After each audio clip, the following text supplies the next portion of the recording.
Ce sont les pires conseils que j'ai entendus pour ton mariage alors que tu les écoutes tous les jours sans t'en rendre compte.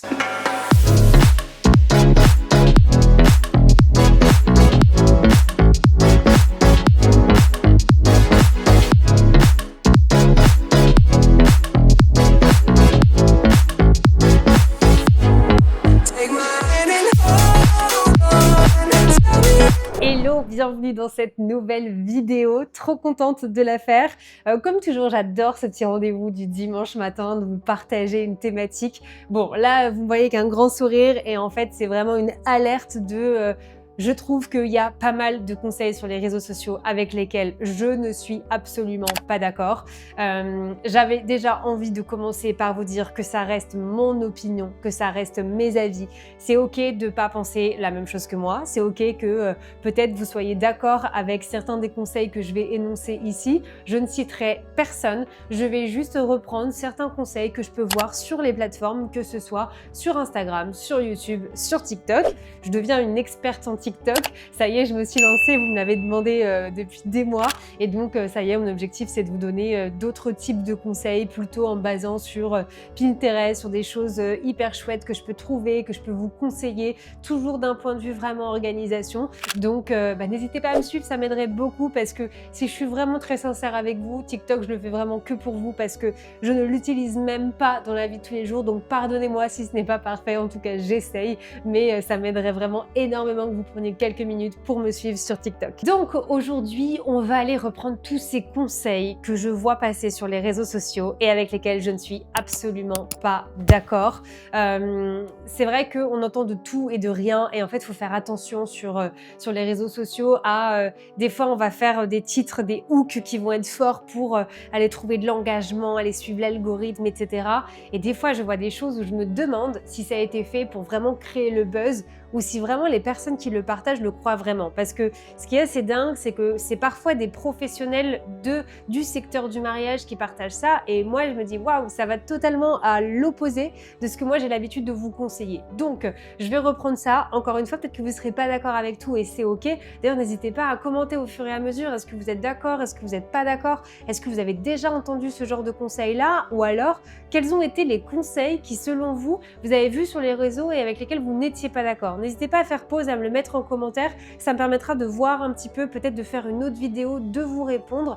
Bref, c'est parti, on va commencer avec ces conseils. Il y a un premier conseil que j'ai entendu, et d'ailleurs j'en ai parlé, j'ai été invitée sur un épisode de podcast il n'y a pas très longtemps, plutôt pour les pros du mariage. Mais dans cette interview de podcast, on me demandait quelle est pour toi l'erreur la plus fréquente de pro de mariage? Et je me souviens d'un réel que j'ai vu sur Instagram d'une pro du mariage. Si je me trompe pas, je crois que c'était même d'une wedding planner qui disait que si tu prends tes prestataires pour seulement le feeling et espérer qu'ils pleurent le jour J, tu te trompes. En gros, elle disait que jamais on la verra pleurer sur un mariage parce que c'est pas son rôle. Elle, son job, c'est que tout aille bien, c'est que tout s'enchaîne, c'est que tout soit fluide. Alors, il y a une grande partie de ce conseil-là qui est vrai. C'est vrai que quand vous avez des prestataires, ils sont là pas que pour être spectateurs de votre mariage, mais pour pouvoir gérer, assurer et faire en sorte que votre mariage il soit le plus fluide et comme vous l'espériez possible. Jusque-là, on est d'accord. C'est pour ça que vous avez des prestataires. Mais ce côté de parce qu'on doit tout gérer, on doit donc passer à côté de l'émotion, moi, ça va complètement à l'encontre de ce que je partage et je conseille à mes mariés du coaching ou quand je suis en one-to-one avec vous sur les audits, bref. Moi, ce que je vais toujours vous conseiller, c'est au contraire, mais faites attention à ce feeling-là. Plus vous allez avoir des personnes qui sont sensibles à votre histoire, qui sont sensibles au mariage, qui sont sensibles à ce que représente finalement le mariage, et plus vous allez avoir un mariage qui va être dans l'émotion. Il faut bien réfléchir à une chose, c'est que vos prestataires, ils sont aussi présents, voire même plus présents autour de vous le jour J que certains de vos invités. Donc, avoir quelqu'un qui n'a aucune émotion le jour J, qui est là pour prendre sa photo au moment où il doit prendre la photo et s'il y a un moment qui est hyper dans l'émotion, il va l'arrêter parce qu'il trouve juste que cette photo, elle est belle et croyez-moi, je l'ai déjà vue en mariage. Pour moi, c'est pas du tout l'image que j'ai du mariage. Moi, vous allez me voir quand je suis sur des mariages, vous allez me voir pleurer au moment des vœux, vous allez me voir la gorge serrée au moment des préparatifs où vous faites un câlin à votre maman. Je le vis le mariage. Et je pense que ce que j'ai dit dans cet épisode de podcast-là, c'est que Le jour où je n'ai plus cette émotion-là sur un mariage, s'il vous plaît, dites-le moi et je change de travail. Parce que je pense que ce qui est au cœur de mon travail et ce qui fait que j'arrive à accompagner tant de couples, c'est parce que je suis passionnée par vos histoires, parce que représente le mariage dans vos vies, parce que ça l'a été un moment important dans la mienne et donc moi je vis intensément ce mariage-là. Et si on est un groupe de prestataires où on a tous encore des étoiles dans les yeux quand on pense au mariage et on a tous cette sensibilité, je vous assure que votre mariage, il va être à un autre niveau. Donc pour moi, c'est un conseil que j'ai détesté en partie parce que pour moi, ce manque de sensibilité le jour J. Enfin, en fait, l'un n'empêche pas l'autre. On peut très bien gérer un mariage et que tout soit à la minute et être en train de pleurer parce que on entend des vœux qui sont hyper touchants. Donc voilà, déjà un conseil que moi j'ai pas trop aimé et que je ne conseillerais pas à mes mariés de suivre. Au contraire, choisissez vos prestataires aussi pour le feeling et pour leur sensibilité. Autre conseil que j'ai vu par là il y a pas longtemps, quelqu'un qui disait essayez un maximum de faire vos photos de couple avant la cérémonie, comme ça après vous êtes tranquille. Alors c'est vrai que sur le papier, c'est pas délirant d'écouter ça parce qu'on se dit bah ouais, du coup je l'ai fait avant, après je suis tranquille, je peux être vraiment avec mes invités tout le temps. Déjà erreur numéro 1, vos photos de couple normalement n'empiètent sur aucun moment avec vos invités si c'est bien organisé. Numéro 2, il y a un gros souci de lumière ici. Et c'est pour ça que c'est important d'être à l'écoute de vos prestataires. Moi, je prends en compte dans le coaching absolument tous les besoins des prestataires d'un point de vue visuel, d'un point de vue technique, audio, etc. pour que tout fonctionne bien. Et souvent, avant votre cérémonie, il est beaucoup trop tôt pour des photos de couple. Et donc, la lumière, la luminosité qu'il va y avoir à l'extérieur va être beaucoup trop forte. Et vous n'allez pas du tout avoir le résultat de belles photos douces que vous voudriez. Alors, ça dépend du style de photo, mais en général, tous les photographes vidéastes vont vous déconseiller de faire des photos de couple à midi pour les mêmes raisons que la lumière est bien trop forte et que c'est beaucoup plus joli quand la lumière est plus douce. Ensuite, on reste sur le registre des photos. J'ai vu ça il y a pas longtemps. C'était bâcler vraiment vos photos de groupe et comme ça, après, vous êtes tranquille. Sinon, ça va être beaucoup trop long. C'est vrai que moi, c'est un moment que j'organise avec mes mariés où je leur dis voilà, juste pour que vous vous rendiez compte, si on a tant de photos, ça va prendre tant de temps. Donc, je vous conseille d'avoir quand même moins de temps de photos et au moins, on va pas y passer des heures. Mais attention. Je leur dis aussi toujours, par contre, je préfère que ça dure un peu plus longtemps si pour vous, c'est hyper important qu'il y ait plus de photos parce qu'après, vous allez avoir des regrets. Essayez quand vous organisez votre mariage de toujours penser à l'après. Si je bâcle ça, est-ce qu'après, je vais le regretter? Si la réponse est oui, on prend un peu plus de temps. Donc, c'est sûr que c'est tentant quand on en est au moment où vous en êtes actuellement de vos préparatifs, de se dire bah ouais, tu sais quoi, on fait moins possible et comme ça on sera content. Si vous saviez le nombre de futurs mariés après qui regrettent de se dire oh là là, il me manque cette photo avec cette personne-là. Donc encore une fois, tout est question d'organisation. Quand on l'organise dans un bon ordre, dans le bon sens, avec une bonne quantité, quand on a déjà des photos aussi avec certains proches le matin, on gagne du temps. Ce que je veux dire, c'est que vous pouvez avoir toutes les photos que vous souhaitez dans votre journée sans que ça prenne non plus 1h30 si c'est bien organisé. Mais bâcler, réduire un maximum vos photos pour après regretter, je pense pas que ça va le coup. Ensuite, gros sujet, budget. J'ai beaucoup de futurs mariés qui me contactent, avec qui j'ai des rendez-vous découvertes. Et donc ça, c'est pas quelque chose que j'ai vu sur les réseaux, mais quelque chose que des mariés m'ont partagé. J'ai des mariés plusieurs fois qui, en rendez-vous découverte, m'ont dit écoute, on te contacte parce qu'on a déjà contacté d'autres professionnels qui nous ont clairement dit qu'au vu de ce qu'on voulait, si on n'avait pas 50 000 € de budget, on ne pourrait jamais avoir ce qu'on souhaitait.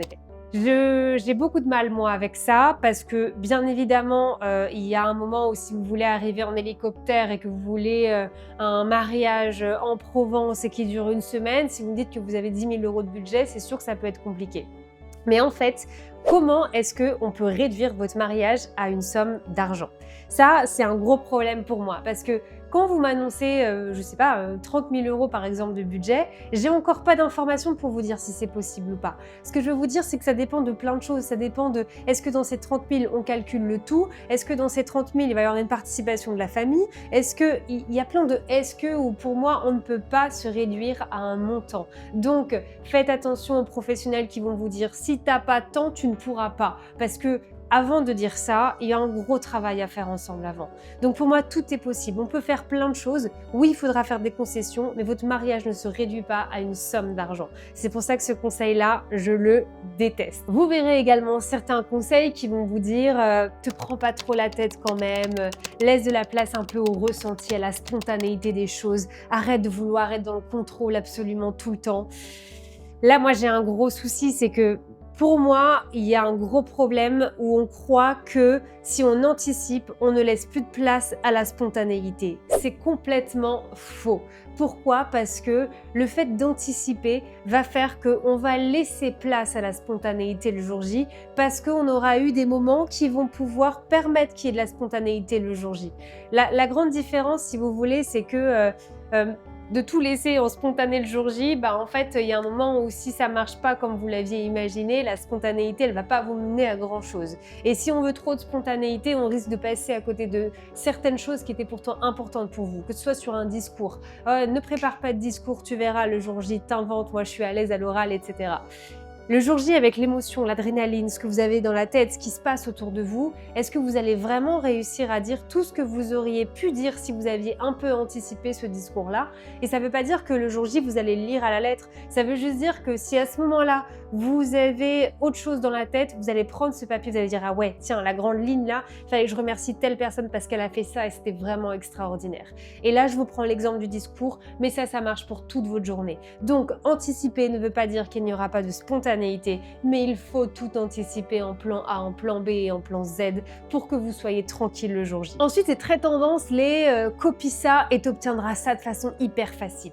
Moi, je vous partage de temps en temps sur Instagram des méthodologies à appliquer. C'est-à-dire que si tu veux faire une carte pour tes invités, une lettre personnalisée, suis cette méthodologie et tu gagneras du temps. Mais il ne s'agit pas de copier et coller, il s'agit de comprendre qu'il y a une structure et d'appliquer cette structure-là. Tout ce qui est du copier à la lettre pour votre mariage et le coller comme ça, qu'est-ce qui va se passer? Vous allez perdre en authenticité. Donc, ça peut être hyper tentant de voir quelque chose et de dire copie-colle ça et tu verras, tu auras le mariage de tes rêves. Ça fonctionne pas. Essayez toujours de vous inspirer. J'aime pas le mot copier quand on organise un mariage. C'est plutôt on s'inspire. On s'inspire d'une méthodologie, on s'inspire d'une structure, on s'inspire d'une idée qui a été chouette sur un mariage, mais on ne la copie pas. Parce que quand vous allez copier quelque chose de quelqu'un à qui ça appartenait, cette personne-là, elle l'a fait en fonction d'elle, en fonction de qui elle est, de ce qu'elle souhaite transmettre. Mais ça ne correspond pas forcément à qui vous êtes. Et c'est là où c'est hyper important parce que vous allez perdre en authenticité et ça va se ressentir. C'est un peu, je vous avais fait une vidéo où je vous avais dit que moi j'avais été copiée, je suis de plus en plus copiée d'ailleurs, vous voyez, je vous fais ce genre de vidéo là, je suis sûre que dans 3 jours, si je regarde sur Instagram, j'ai pas mal de personnes qui vont reprendre les conseils que je vous partage là. Du coup maintenant, je regarde même plus parce que de toute façon ça ne m'apporte rien. Mais ce que je veux dire, c'est que la personne qui va du coup reprendre mes conseils-là va perdre en authenticité.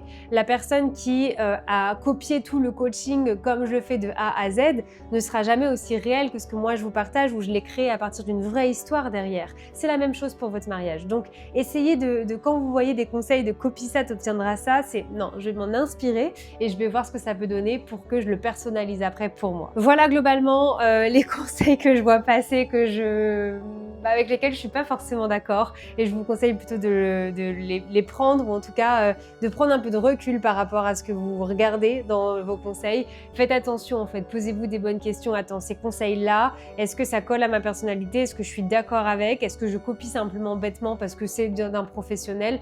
Faites attention de qui viennent les conseils, de quoi parlent ces conseils-là et prenez toujours du recul, posez-vous des questions et ne prenez pas les conseils de n'importe qui, de tout le monde et n'importe qui à la fois parce que c'est comme ça aussi que vous allez vous perdre. Donc c'est important de bien trier tous les conseils que vous voyez sur les réseaux sociaux.